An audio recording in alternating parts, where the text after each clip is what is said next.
I am Vernon, 34 years old, and I never expected to find a stranger showering in my house when I returned from a business trip. After years of hard work as a software engineer, I had finally purchased my dream home. My parents always had strong opinions about my life choices, but this crossed every boundary imaginable. When I confronted my mother, she simply smirked and said, "Time for a real man to take over this empty house." Before I tell you how I handled this invasion, drop a comment letting me know where you are watching from. Hit that subscribe button and share if your family has ever crossed boundaries you never expected. My journey to homeownership was not an easy one.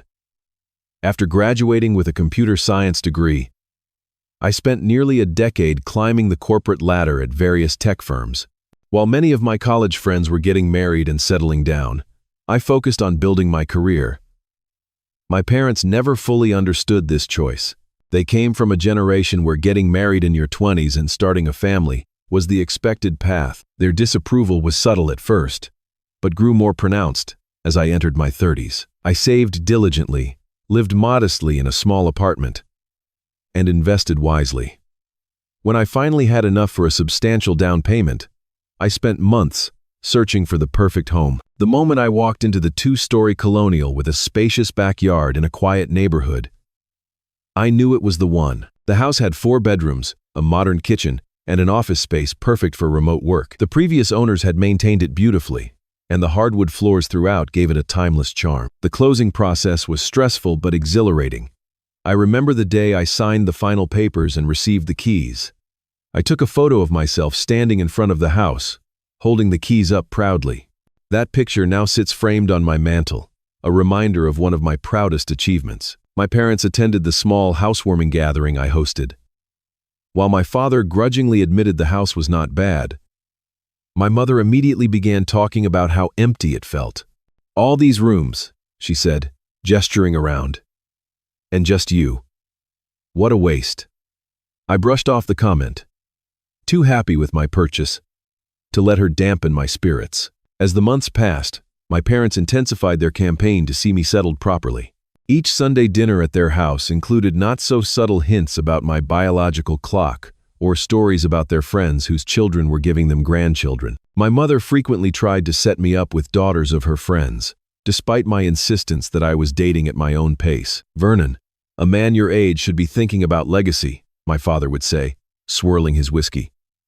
"What is the point of all this success if you have no one to share it with or pass it down to?" "I am happy with my life, Dad," I would respond, the same conversation repeating like a broken record. My sister Jessica, 3 years younger than me, had always been the family peacekeeper. When conversations grew tense, she would change the subject or find a way to lighten the mood. Unlike me, she had followed a more traditional path, getting engaged right after college. When that relationship ended painfully, our parents had been surprisingly supportive. Now, in her early 30s, she had been through several relationships, but had stayed relatively quiet about her dating life recently. Work kept me busy, and I often traveled for conferences and client meetings. In early April, I was scheduled for a 2-week trip to San Francisco to help launch a new project for our biggest client. I had been preparing for months, and the success of this launch would potentially lead to a promotion. The night before my departure, I called my parents to let them know I would miss the next 2 Sunday dinners. My mother sounded distracted but wished me luck. In retrospect, her unusual lack of questions about my trip should have been a warning sign. The San Francisco project was intense but successful. Our team worked long hours, but seeing the client's satisfaction made it worthwhile. By the end of the 2 weeks, I was exhausted but proud of what we had accomplished. My boss had hinted strongly about a senior management position opening up, and my name was at the top of the list. During the flight home, all I could think about was sleeping in my own bed and enjoying the peace of my house. I had asked my neighbor to collect my mail and water the few plants I had, but otherwise, the house had been empty. Or so I thought. The first hint that something was amiss came when I pulled into my driveway. An unfamiliar blue sedan was parked where I usually left my car. Thinking it might belong to a neighbor who needed extra parking space, I parked on the street and walked toward my front door, rolling my suitcase behind me. The second hint was the different welcome mat. Mine had been a simple black one with minimal design. This one was colorful and said, Home sweet home in cursive letters. I stared at it for a moment, wondering if I had somehow gone to the wrong house. But no, this was definitely my address. When I unlocked the door and stepped inside, the final confirmation that something was very wrong hit me immediately. The entryway table held unfamiliar items. A set of keys that were not mine, a wallet, and a phone charger I did not recognize. The distinct smell of unfamiliar cologne hung in the air. My heart began to race as I moved further into my home, discovering more evidence of an intruder. In the living room, the furniture arrangement had been altered. My minimalist decor had been supplemented with colorful throw pillows and blankets. Framed photographs I had never seen before sat on my shelves. The kitchen showed signs of recent use. Dishes I did not recognize were drying on a rack, and the refrigerator hummed with new magnets holding up takeout menus and what looked like a shopping list in handwriting that was not mine. Confusion turned to alarm as I realized this was not a simple break-in. Someone had moved in during my absence. As I stood in my kitchen, trying to process what was happening, I heard the unmistakable sound of running water from upstairs. Someone was using my shower. I froze in place, my mind racing through options. Should I call the police? Confront the intruder? Flee and call for help? The water shut off upstairs, and I heard footsteps moving across the ceiling. Whoever was up there would be coming down soon. I grabbed my phone from my pocket, ready to dial 911, and positioned myself near the front door for a quick escape if needed. A few minutes later, a man I had never seen before came downstairs. He was tall with dark hair, wearing nothing but a towel around his waist. He was humming to himself, completely at ease, and nearly jumped out of his skin when he saw me standing there. "Who the hell are you?" I demanded, my finger hovering over the call button. The stranger recovered quickly, his surprise turning to a cautious smile. "Oh, you must be Vernon. I am Marco. Jessica told me you would be back today." He extended his hand as if this were a normal introduction. I did not take his hand. "How do you know my sister? And why are you in my house?" Marco lowered his hand awkwardly. "Jessica and I have been dating for a while now. Your parents said it would be fine for me to stay here until we find our own place." My mind struggled to process this information. Jessica had not mentioned any serious relationship during our occasional calls and texts. And my parents had absolutely no authority to invite anyone to live in my house. "I need you to explain exactly what is going on," I said, still keeping my distance. Marco looked uncomfortable, shifting his weight from one foot to another. "Look, let me get dressed, and we can talk properly." He gestured to his towel-clad state. I nodded stiffly, and he went back upstairs.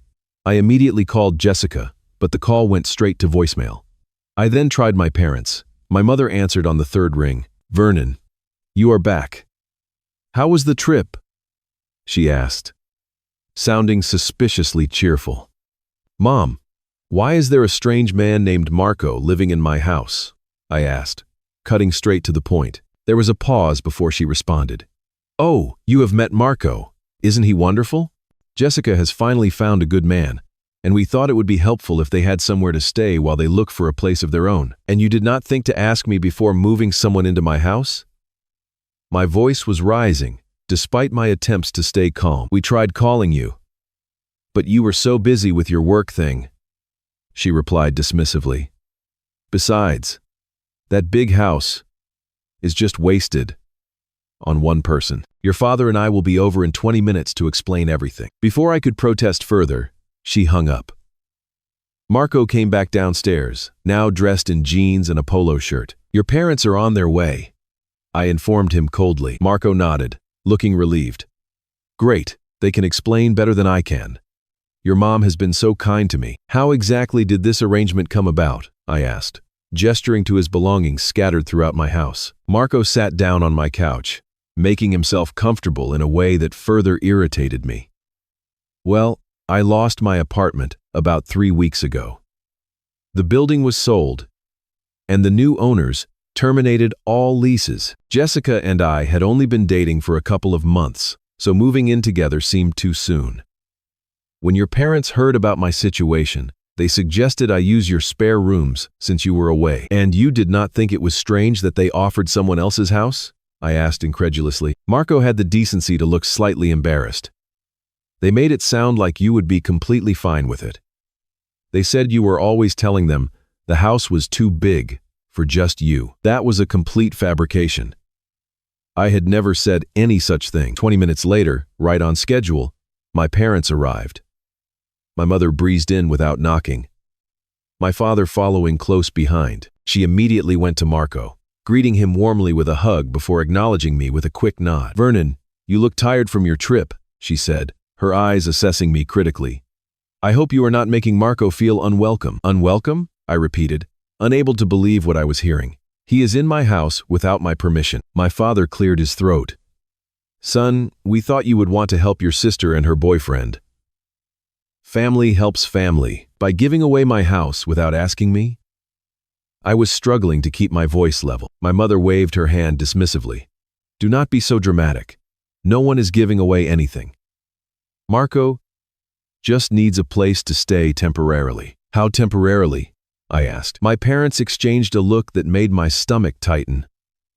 My mother's lips curled into what could only be described as a smirk. "Well, the way things are going between him and Jessica, he might become family soon.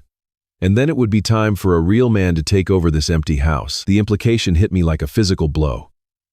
They were already envisioning Marco and Jessica living in my house permanently, as if my property was simply a family asset to be redistributed as they saw fit. "This is my house," I said firmly. "I bought it with my money. I decide who lives here." My father stepped forward, his tone condescending. "Vernon, you have always been too focused on yourself. Maybe having Marco here will motivate you to think about settling down too. You could learn a thing or two from him about responsibility." Marco looked increasingly uncomfortable as the conversation unfolded, but he made no move to pack his things or offer to leave.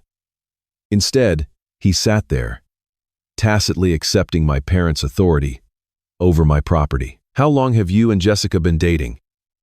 I asked him directly. Marco hesitated, glancing at my parents before answering. "About 2 months now." 2 months, I repeated flatly. "And my parents are already calling you their future son-in-law?" My mother jumped in before Marco could respond. "When you know, you know. Something you would understand if you were not so busy with your computers all the time." The dismissal of my career, my choices, and now my property rights was overwhelming. I felt a surge of anger that I struggled to contain. "I want to speak to Jessica," I said firmly. "She is on her way," my father replied. "She should be here any minute." As if on cue, the front door opened, and Jessica walked in. She stopped short when she saw all of us in what appeared to be a standoff in the living room. "What is going on?" she asked, her eyes moving between us. "Did you know Mom and Dad gave your boyfriend permission to move into my house while I was away?" I asked her directly. Jessica's expression told me everything I needed to know. She looked guilty, but also defensive. "They said you would not mind. And Marco really needed a place to stay, and you did not think to call and ask me yourself?" The betrayal from my sister stung almost as much as my parents' actions. "I tried, but you were so busy with your project," she said, echoing our mother's excuse. "And it was only supposed to be for a week or two." I turned back to Marco. "How much of your stuff have you moved in?" He shrugged. "Just the essentials. Some clothes, personal items, my gaming console." He trailed off, perhaps realizing that essentials should not include entertainment systems. "I noticed you have rearranged my furniture and added your own touches," I said, gesturing to the changed decor. My mother beamed. "Doesn't the house look so much more lived in now? Marco and Jessica have done wonders with the place. Those throw pillows were my suggestion." The casual way they discussed altering my home without permission was infuriating. It was as if they genuinely could not see anything wrong with their actions. "I never gave anyone permission to redecorate my house or move in," I stated firmly. "This is completely unacceptable." My mother's expression hardened. "I think you are being selfish, Vernon. Family should come first, not your precious privacy." And there it was, the crux of the issue. In their eyes, my desire for autonomy and respect for my property was simply selfishness. My wants and needs were secondary to their vision of what family meant. As the reality of the situation sank in, I realized this was going to be more complicated than I had initially thought. This was not just about an unauthorized houseguest. This was about fundamental boundaries and respect that had been thoroughly violated. The next morning, after a night of restless sleep on my own couch, Marco had apparently been using my bedroom. I tried to have a rational conversation with my parents. I invited them over for coffee, hoping that with a night to reflect, they might see how inappropriate their actions had been. They arrived promptly, looking refreshed and entirely unrepentant. My mother immediately began fussing in my kitchen, criticizing how I organized my cabinets. My father settled into my armchair like he owned it. I wanted to discuss Marco's living situation. I began carefully. While I understand he needed help, moving him into my house without my knowledge or consent was not appropriate. My mother turned from the cabinet she was reorganizing. "Vernon, sometimes I wonder if you even hear yourself. This family has always supported each other. When your cousin Robert needed a place to stay during college, your grandparents took him in without a second thought. That was their house," I pointed out. "They made that decision about their own property." My father joined in. "Property, property, property. Is that all you care about? What about people? What about family?" "This is not about caring more for property than people," I explained, trying to maintain my composure. "This is about respect for boundaries.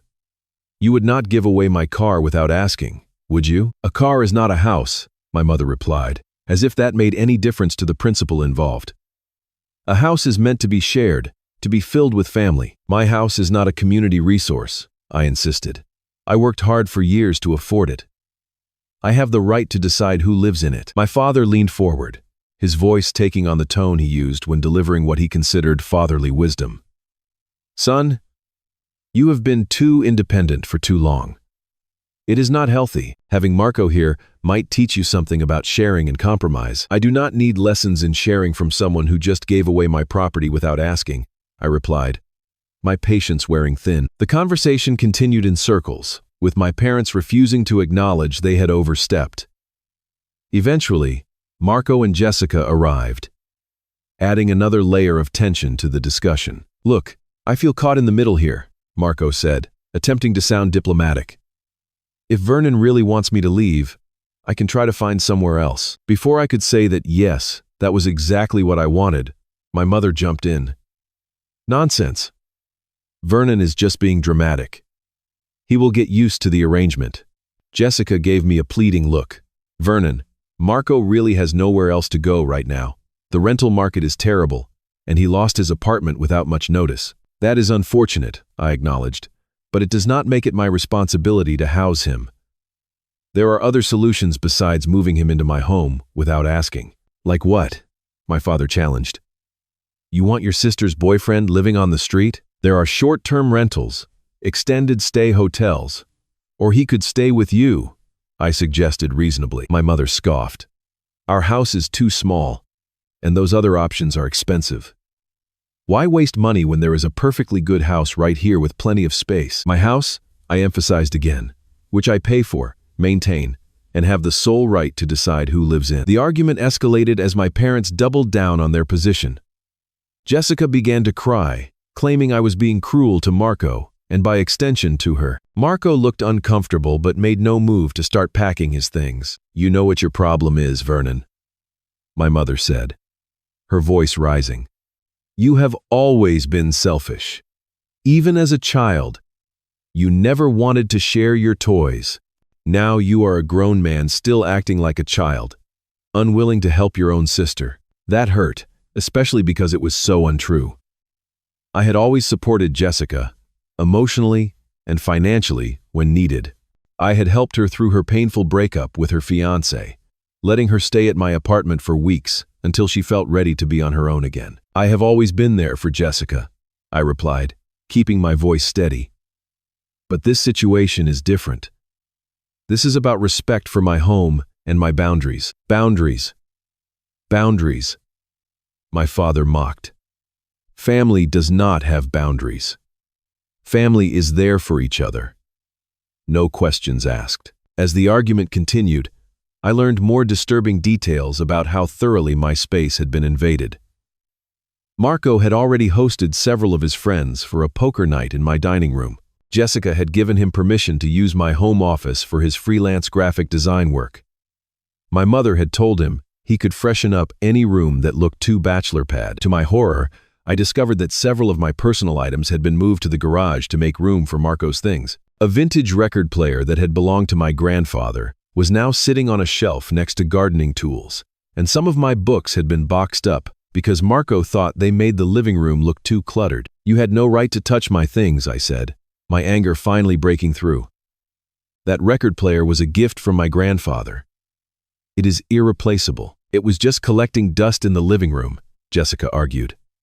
"No one even uses record players anymore." "I do," I replied coldly. "And even if I did not, it is mine to decide what to do with." The conversation grew increasingly heated. My parents began bringing up past grievances, unrelated to the current situation. They mentioned times they felt I had been ungrateful or distant. They criticized my lifestyle, my career choices, and even my past relationships. "Maybe if you had settled down with Sarah when you had the chance, you would understand the importance of making sacrifices for the people you love," my mother said, referencing a college girlfriend I had dated briefly. "This is not about Sarah or any other relationship," I replied, frustrated by the constant deflection. "This is about the fact that you gave someone permission to live in a house that is not yours to give." As the day wore on, the situation only deteriorated. My parents invited my aunt and uncle over for dinner, apparently having planned a family gathering at my house without consulting me. They arrived bearing dishes and desserts, clearly expecting a warm welcome. My Aunt Catherine embraced me tightly. "Vernon, it is so good to see you. Your mother tells me you have been working too hard. She is worried about you." Before I could respond, my Uncle Patrick clapped Marco on the shoulder like an old friend. "So this is the young man we have been hearing so much about. Jessica has finally found a keeper, eh?" The surreal nature of the situation intensified as more relatives arrived. Most seemed to be under the impression that I had willingly opened my home to Marco and Jessica. A few gave me knowing looks, as if I were finally doing the right thing by sharing my good fortune. During dinner, which my mother insisted on hosting in my dining room, the conversation repeatedly turned to how empty and underutilized my house had been before Marco arrived. My cousin Thomas actually congratulated me on finally seeing reason and putting family first. The final straw came when I overheard my mother talking to my aunt in the kitchen. They did not realize I was approaching to get more water. "Vernon has always been so caught up in his career," my mother was saying. "This house is much too big for one person anyway. I am hoping that once Jessica and Marco get married, they will just take over the place. It would be perfect for starting a family. And Vernon could get a nice apartment closer to his office." I stood frozen in the doorway, unable to believe what I was hearing. They were not just disrespecting my boundaries in the present, they were actively planning to appropriate my home permanently in the future. The depth of the entitlement and disrespect was staggering. In that moment, something shifted inside me. The hurt and confusion gave way to a cold clarity. This was not going to resolve itself with polite conversations or appeals to reason. My family had demonstrated that they did not respect my property rights or my autonomy as an adult. If I wanted to reclaim my home and establish healthy boundaries, I would need to take decisive action. The days following the family dinner were tense and uncomfortable. Marco continued to make himself at home, despite my clear displeasure. He invited friends over without asking, used my expensive kitchen equipment without cleaning up properly, and even borrowed my clothes on one occasion, claiming he had run out of clean shirts. Jessica visited frequently, sometimes staying overnight. They would cook elaborate meals in my kitchen, leaving behind messes that I ended up cleaning. They watched movies on my entertainment system at full volume, making it impossible for me to work or relax in my own home. My parents called daily, not to check if I was okay with the situation, but to ensure I was being nice to Marco. They continued to frame my discomfort as selfishness and immaturity. "Vernon, you need to stop being so uptight," my mother admonished during one call. "Marco told me you asked him to keep his toiletries in his room instead of the main bathroom. That is just petty." "It is my bathroom," I replied, a phrase I found myself repeating in various forms multiple times a day. The invasion of my space continued in small but significant ways. I found Marco using my laptop one evening, claiming his was acting up. When I expressed that my computer contained sensitive work information and was off limits, he acted offended. "Wow, do you think I am going to steal your work secrets or something? Jessica told me you were uptight, but I thought she was exaggerating." Jessica herself became increasingly entitled about my house. She brought over new decorative items without asking, rearranged furniture to improve the flow, and once invited her entire book club over for a meeting in my living room while I was at work. When I came home to find 10 women I did not know drinking wine and discussing a novel in my living room, I pulled Jessica aside. "This has to stop," I told her firmly. "You cannot just invite people over without asking me." "It is just book club," she replied dismissively. "They will be gone by 9. Besides, Mom said it would be good for you to have some life in this house for once." The mention of our mother made my blood boil. "Mom does not get to decide what happens in my house," I said through gritted teeth. Jessica rolled her eyes. "You know, you have really changed since you bought this place. You used to be fun and easygoing. Now it is all, my house, my rules, like some kind of dictator." Her characterization was so unfair it left me speechless. I had always been responsible and respectful of others' property. What had changed was not my character, but my family's willingness to respect my boundaries. The situation reached a breaking point when I discovered Marco had converted my home office into what he called a creative studio for his graphic design work. My desk had been pushed against the wall, my files relocated to boxes in the corner, and his computer equipment was set up in the center of the room. When I confronted him, his response was infuriatingly casual. "Your mom said it would be fine. She mentioned you mostly work at the office anyway." "My mother does not have the authority to give you permission to take over my home office," I explained, struggling to keep my voice level. Marco shrugged. "Look, man, I am just trying to make a living. Jessica and I are saving up for our own place. But until then, I need somewhere to work. Your mom said you would understand." The repeated invocation of my mother's supposed authority over my house was becoming unbearable. It was clear that Marco viewed me not as the homeowner, but as an inconvenient obstacle to his comfortable living arrangement with my family's blessing. That evening, my parents invited themselves over for dinner, bringing my grandmother without warning. Grandma Eleanor had always been a voice of reason in family disputes, and I hoped she might see the situation from my perspective. However, it quickly became apparent that my parents had given her a very one-sided account of the situation. Throughout dinner, she made comments about the importance of family support and how impressed she was that I was finally thinking beyond myself. "Your grandfather would be so proud to see you helping your sister and her young man," she said, patting my hand. "He always said a house is not a home until it is shared with loved ones." I wanted to explain that there was a difference between willingly sharing and having your property commandeered, but I couldn't bring myself to upset her. Instead, I sat in increasingly angry silence as my parents dominated the conversation, talking about Jessica and Marco's future as if it were inevitably tied to my house. After dinner, as we sat in the living room, my mother made an announcement that sent me over the edge. "I have exciting news," she said, beaming. "I have invited the Andersons over for dinner this weekend. Their daughter Melissa just moved back to town after her divorce, and I thought it would be nice for Vernon to meet her." "You did what?" I asked, unable to hide my incredulity. "The Andersons," she repeated, as if I simply had not heard her. "You remember them from church. Melissa is lovely, and she is looking to settle down again with the right man." "You invited strangers to my house without asking me?" I clarified, though I knew perfectly well that was exactly what she had done. My father frowned. "The Andersons are hardly strangers. We have known them for years. I have not seen them since high school," I pointed out. "And that is not the issue. The issue is that once again, you have made decisions about my house without consulting me." My mother waved her hand dismissively. "It is just dinner. I will cook. You do not have to do anything except show up and be charming. Though you might want to get a haircut before Saturday." Something inside me snapped.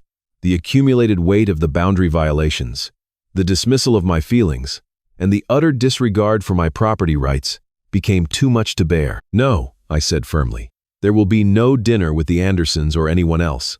In fact, there are going to be some changes around here. Starting now." My mother looked surprised by my tone. "What are you talking about?" "I am talking about my house, which you seem to have forgotten belongs to me. Not to you, not to Jessica, and certainly not to Marco." My grandmother looked confused. "Vernon, dear, why are you getting so upset? Your mother is just trying to help." "She is not helping, Grandma. She and Dad moved a stranger into my house without my permission. They have rearranged my furniture, touched my belongings, and now they are inviting people over as if this is their house. It has to stop." My father stood up, his face reddening. "Now you listen here. We are your parents. We have supported you your entire life. The least you can do is show some gratitude and flexibility when your sister needs help. I would have been happy to discuss ways to help Jessica and Marco if you had asked me," I replied, standing my ground. "But you did not ask. You decided. And you expected me to fall in line. That is not support, Dad. That is control." Marco, who had been quietly watching the exchange, finally spoke up. "Maybe I should look for another place to stay. This is getting too complicated." My mother turned to him, her expression softening. "Nonsense, Marco. You are practically family now. Vernon is just being difficult." "As usual." "As usual?" I repeated, my voice rising despite my efforts to stay calm. "When have I ever been difficult about something this significant? When have I ever refused to help family? When asked respectfully?" "You have always been independent to a fault," my mother replied. "Always so concerned with your precious boundaries and personal space." "That is not how family works. That is exactly how healthy families work," I countered. "Respect for each other's boundaries is fundamental to any relationship." The argument escalated further, with Jessica joining in to defend Marco and my parents. My grandmother watched with distress as voices were raised and old grievances resurfaced. In a moment of terrible clarity, I realized that this conflict was not really about Marco living in my house. It was about a fundamental disconnect in how my parents and I viewed adult relationships within a family. They believed that family membership gave them the right to override my autonomy. I believed that healthy family relationships required mutual respect and clear boundaries. As the argument reached its peak, my mother delivered the line that would cement my resolve to take drastic action. "This house is too big for you anyway," she said coldly. "You are just being selfish. Marco and Jessica would put it to better use starting a proper family. Something you clearly have no interest in." The room fell silent as the implications of her statement hung in the air. She had just openly stated what I had suspected. In her mind, my house should rightfully go to my sister and her boyfriend, because they would use it in a way she deemed more valuable. Looking around at the faces of my family members, I saw varying degrees of agreement with this sentiment. Even my grandmother, usually so fair-minded, nodded slightly at my mother's words. In that moment, I knew that appealing to their sense of respect for my property rights was futile. The only way to reclaim my home and establish healthy boundaries would be through direct, unambiguous action. It was time to take a stand, regardless of the family fallout that would inevitably follow. The next morning, I took a personal day from work and made 2 important calls. The first was to my lawyer, Michael, who had handled the closing on my house. The second was to a locksmith. I then sent a group text to my parents, Jessica and Marco, asking them to meet me at my house at 7 p.m. "We need to discuss the living arrangements," I wrote simply. Throughout the day, I gathered all the documentation related to my home purchase: the deed, mortgage papers, insurance documents, and property tax statements. I made copies of everything and organized them in a folder. I also took photos of the current state of my house, documenting the changes and displacements of my belongings. The locksmith arrived at noon and replaced all the exterior locks, providing me with new keys. I asked him about installing a security system with cameras, and he recommended a company that could come the following day. When everyone arrived that evening, I had arranged the living room with enough seating for all of us. I remained standing, the folder of documents on the coffee table in front of me. "Thank you for coming," I began formally. "I have asked you here because we need to clarify some misunderstandings about this house and establish clear boundaries going forward." My mother immediately looked annoyed. Vernon, if this is another complaint about Marco staying here, I held up my hand. Please let me finish. This is important. I picked up the folder and removed the deed to my house. This is the deed to this property. As you can see, my name is the only name listed as owner. Not yours, Mom and Dad. Not Jessica's. Mine. I passed the document around so they could all see it. I purchased this house with my own money, earned through my career that you so often dismiss. I pay the mortgage, the insurance, the property taxes, and all maintenance costs. Legally and ethically, I am the sole person with the right to decide who lives here and how this property is used. My father scoffed. We know you own the house, Vernon. No one is disputing that. But family helps family. That is more important than legal documents. Family helps family when asked. I corrected him. Family respects each other's boundaries and property. Family does not make unilateral decisions about other family members' homes. I continued methodically, laying out all the ways my boundaries had been violated over the past weeks. The unauthorized move in, the rearrangement of my belongings, the redecorating, the social gatherings planned without my consent. This stops now, I said firmly. Marco, I am sorry about your housing situation, but you cannot stay here any longer. I am giving you 48 hours to find alternative accommodations and remove your belongings from my house. Marco looked uncomfortable but not surprised. Jessica, however, exploded with indignation. 48 hours? That is impossible. Where is he supposed to go? That is not my problem to solve, I replied calmly. He had an apartment before, and he can find another one. There are extended stay hotels he can use temporarily. My mother stood up, her face flushed with anger. I cannot believe you would do this to your own sister. After everything we have done for you, what exactly have you done for me recently, Mom? Invaded my home? Rearranged my belongings? Planned to give my house away to Jessica and Marco? Her expression confirmed what I had overheard. She had indeed been planning exactly that. You have become so cold, Vernon, she said, her voice trembling with either anger or genuine emotion. I could not tell. So focused on your property and your boundaries that you have forgotten what matters in life. What matters to me, I replied steadily, is being treated with respect by the people who are supposed to care about me. What matters is having my basic rights as an adult and a homeowner acknowledged. My father tried a different approach. Son, we may have overstepped, but our intentions were good. We just wanted to help Jessica and Marco, and we thought you would want that too. If you had asked me, we could have discussed ways I might have helped them that respected my boundaries. But you did not ask. You assumed and decided for me. That is not acceptable. Jessica was crying now, mascara streaking down her cheeks. I cannot believe you would throw Marco out like this. You are my brother. You are supposed to be on my side. I am on the side of healthy relationships and mutual respect, I told her. Something all of you seem to have forgotten. I turned to address them all. I have changed the locks today.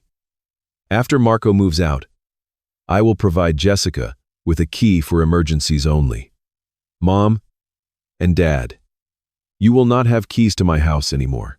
If you wish to visit, you will call first and ask if it is convenient, like any other respectful person would do. My mother gasped as if I had physically struck her.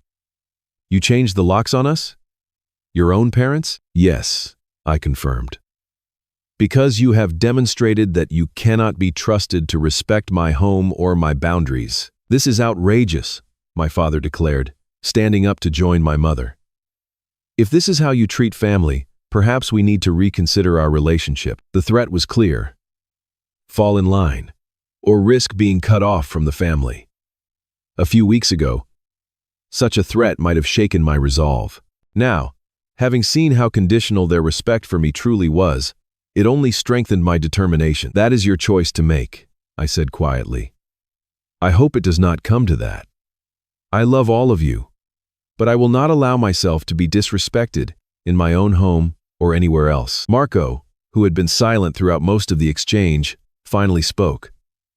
I will be out by tomorrow evening, he said, surprising everyone. Vernon is right. This is his house, and we should have asked permission before I moved in. My mother turned to him, betrayal written across her face. Marco, do not let him bully you like this. We invited you to stay. It was not your invitation to make, he pointed out reasonably. I should have realized that from the beginning.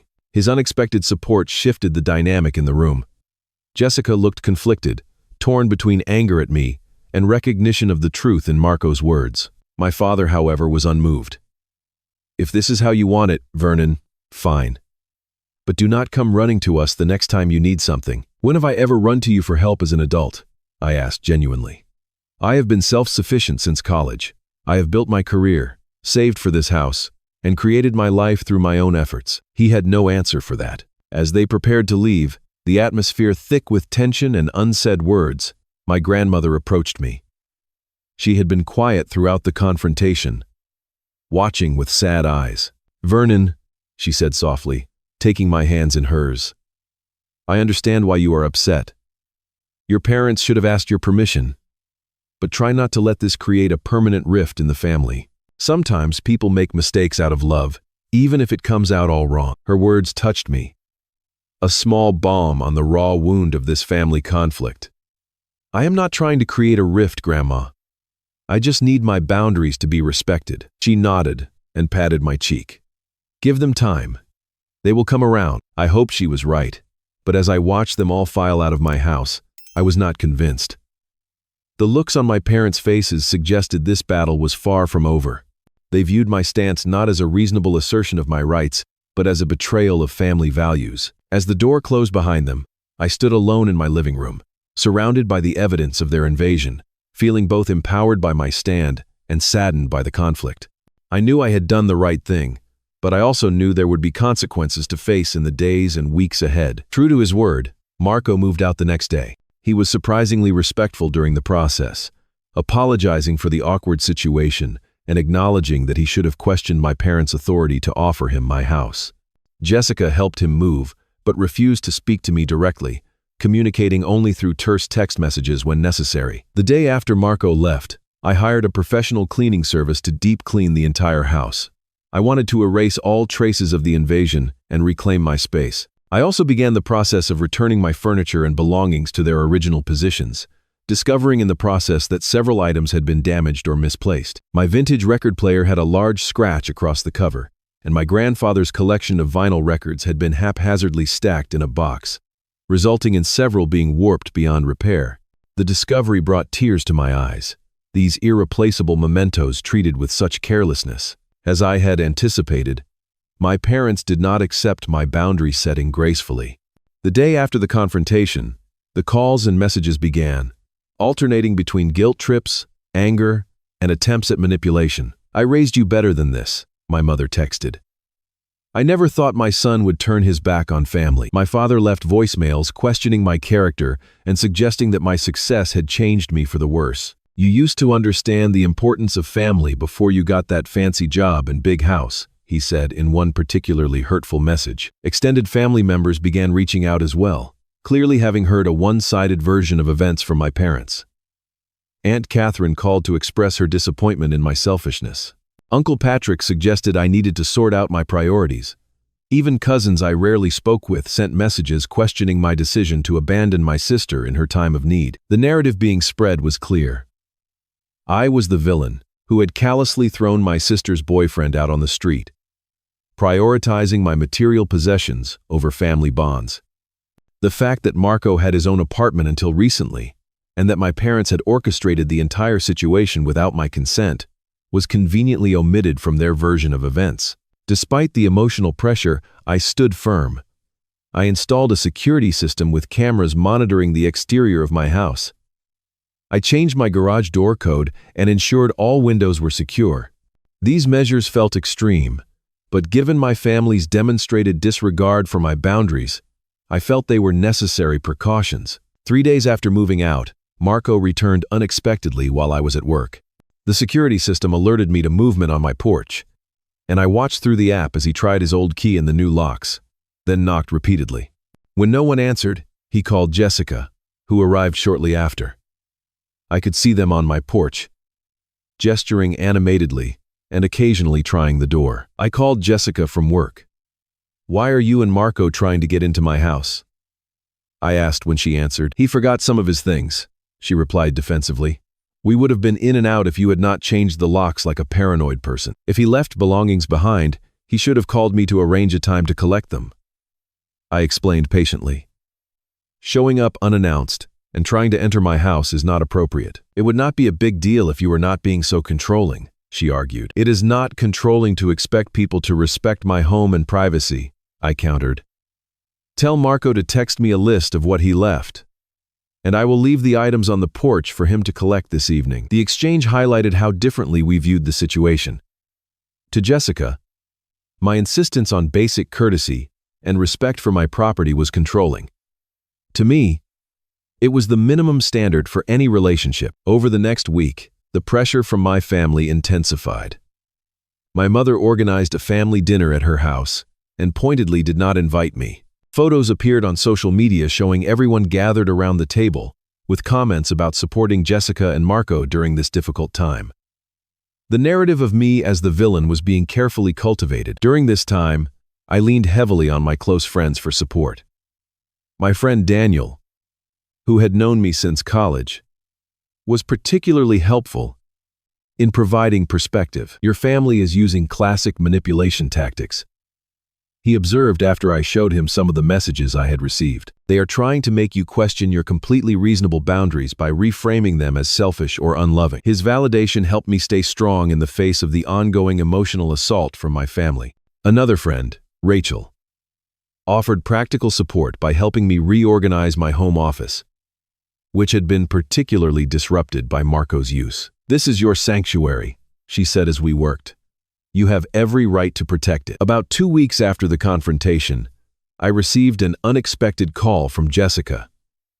Her tone was different, less hostile, and more subdued. "Can we talk?" she asked. "In person, I mean. Just you and me." We arranged to meet at a coffee shop, halfway between our homes. When she arrived, I was struck by how tired she looked. The usual spark in her eyes dimmed. "I have been thinking about everything," she began, after we had settled with our drinks. "I am still upset about how things turned out. But I can see now that Mom and Dad put you in an impossible position." Her acknowledgement, however partial, was a welcome surprise. "They convinced me you would be fine with Marco staying at your place," she continued. "They said they had discussed it with you before your trip, and you had agreed. I should have checked with you directly, and I am sorry I did not." "I appreciate that," I said genuinely. "I never wanted to hurt you or Marco. I just needed my boundaries to be respected." Jessica nodded slowly. "Marco and I have been talking a lot about boundaries, actually. He pointed out that Mom and Dad have always been pretty controlling, especially with you. I guess I never noticed because they were usually on my side." Her insight was surprisingly perceptive. As the younger sibling and the one who generally followed our parents' traditional expectations, Jessica had experienced a very different family dynamic than I had. "Where is Marco staying now?" I asked, realizing I did not actually know. "He found a studio apartment. It is small, but affordable. We are taking things slower now, figuring out if we are really compatible before making bigger commitments." This seemed like a healthy development, though I kept that thought to myself. "Mom and Dad are still pretty angry with you," she admitted. "They feel like you chose your house over family loyalty." "It was never about the house itself," I explained. "It was about respect for my autonomy and boundaries. If they had asked me about helping Marco find a place to stay, we could have worked something out that respected everyone's needs." Jessica sighed. "I get that now, but I am not sure they ever will. They have a very specific idea of how family should work, and your insistence on boundaries does not fit into that." "I cannot change who I am or what I need to make them comfortable," I said. "I love them, but I need to be respected as an adult, with my own life and choices." Our conversation marked the beginning of a tentative reconciliation between Jessica and me. It was not perfect, and there were still moments of tension, but it was a start. She began to see the situation from my perspective, even if she did not fully agree with how I had handled it. My parents, however, remained entrenched in their position. Weeks passed with minimal contact. The few interactions we had were strained and superficial. They declined my invitation to dinner at my house, saying they did not feel welcome there anymore. The emotional toll of the family rift was significant. There were nights I lay awake, questioning whether I had done the right thing, whether the boundaries I had drawn were worth the pain they had caused. But each time I walked through my reclaimed home, now restored to the peaceful sanctuary I had worked so hard to create, I knew I had made the necessary choice for my own well-being. Slowly, I began to heal from the boundary violations and the family conflict that followed. I focused on my work, my friends, and making my house truly feel like my home again. I replaced the damaged record player and carefully preserved the vinyl records that could be saved. Each small act of restoration helped reclaim not just my physical space, but my sense of autonomy and self-respect. As difficult as the experience had been, it had forced me to clarify my values and assert my needs in a way I never had before. The pain of the conflict was real, but so was the growth that came from standing my ground. 3 months after the confrontation with my family, much had changed. My house was fully restored to my preferred arrangement, with a few thoughtful upgrades I had always wanted to make. The security system had proven unnecessary in the end, but it gave me peace of mind knowing my space was protected. My relationship with Jessica had gradually improved. Our coffee shop meeting had opened the door to more honest communication between us. She had come to understand, at least partially, why I had taken such a firm stance on my boundaries. While she still occasionally suggested I could have handled things differently, she acknowledged that our parents had put everyone in an untenable position with their actions. Marco and I are doing well, she told me during one of our now regular lunch meetings. Taking a step back from the pressure to move in together was actually good for us. We are getting to know each other properly. I was genuinely happy for her. Despite the drama surrounding his stay in my house, Marco himself had not been the primary problem. He had simply been caught in the middle of a family dynamic that predated his arrival. My parents had been a more complicated story. For the first month after the confrontation, communication had been minimal and tense. My mother's text messages oscillated between guilt-inducing statements about my abandonment of family values and angry accusations about my selfishness. My father had been more distant, occasionally sending brief, formal messages that carefully avoided any mention of the conflict. The turning point came unexpectedly, through my grandmother. She invited me to lunch one day, just the two of us. Over soup and sandwiches at her favorite diner, she shared some perspective that helped me understand the situation better. Your parents come from a generation and culture where family boundaries were different, she explained. Your grandfather and I raised them to believe that family always comes first, that individual needs are secondary to family needs. It is how we were raised, too. That does not excuse what they did, I pointed out gently. No, it does not, she agreed, surprising me. They were wrong to move someone into your house without permission, but understanding where their actions come from might help you find a path forward with them. She went on to tell me that she had been having similar conversations with my parents, encouraging them to see my perspective and recognize how their actions had violated my trust. They are stubborn, like you, she said with a small smile. But they love you, and I think they are beginning to understand that love should include respect. A week after my lunch with Grandma, my parents reached out to suggest meeting for dinner at a neutral location, a restaurant we had often visited as a family when I was growing up. I agreed, both hopeful and apprehensive about what might unfold. The dinner began awkwardly, with careful small talk about weather and distant relatives. Eventually, my father cleared his throat and addressed the elephant in the room. Your grandmother has been talking to us about boundaries, he began, the word sounding foreign in his mouth. She suggested we might have overstepped with the whole Marco situation. Coming from my father, this qualified as a significant admission. We still believe families should support each other, my mother added quickly. But perhaps we should have discussed the situation with you first. It was not exactly the full acknowledgement of wrongdoing I might have hoped for, but it was a start. I have always been willing to help family, I told them. But help should be requested, not demanded or taken without asking. And it should respect everyone's boundaries, not just the needs of one person. My mother nodded slowly. Your generation has different ideas about these things than we do. It is not how we were raised. It is not just a generational difference, Mom, I explained. It is about basic respect for each other as adults. The conversation continued. Not always smoothly, but with a genuine attempt on all sides to understand each other's perspectives. We did not resolve everything in one dinner, but we established a foundation for rebuilding our relationship on more respectful terms. In the months that followed, we continued to work on our family dynamics. There were still moments of tension, especially when old patterns threatened to reassert themselves.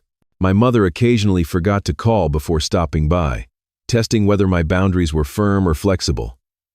My father sometimes made dismissive comments about my obsession with privacy. But these incidents became less frequent as we established new patterns of interaction. The experience had changed me in profound ways. I became more confident in expressing my needs and boundaries. Not just with family, but in all relationships. I realized how often in the past I had compromised my own comfort to avoid conflict or to please others. While compromise and consideration remained important values for me, I no longer allowed them to override my fundamental right to respect and autonomy. My home took on new significance as well.